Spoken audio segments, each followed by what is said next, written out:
Hi friends, మిగిలిన అన్నంతో చక్కగా ఇట్లా మిక్సీ పట్టుకుని అందులో ఉప్పు, కారం, పసుపు, జీలకర్ర, వాము, పచ్చిమిర్చి వేసుకుని చక్కగా కలిపేసుకోవాలి.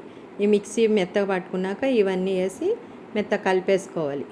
కలుపుకొని బాగా మిక్స్ చేసిన తర్వాత నేను బాల్కనీలో పెట్టిన, మీరు బయటైనా పెట్టవచ్చు. చక్కగా ఒక మందంపాటి కవర్ తీసుకుని చక్కగా దాని మీద చిన్న చిన్న ముద్దల్లా పెట్టుకుంటే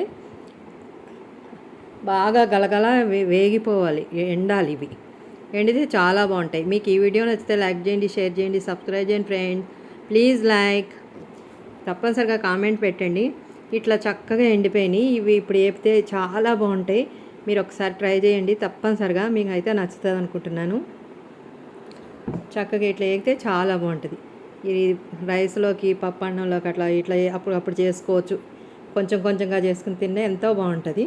Please like, friends, comments.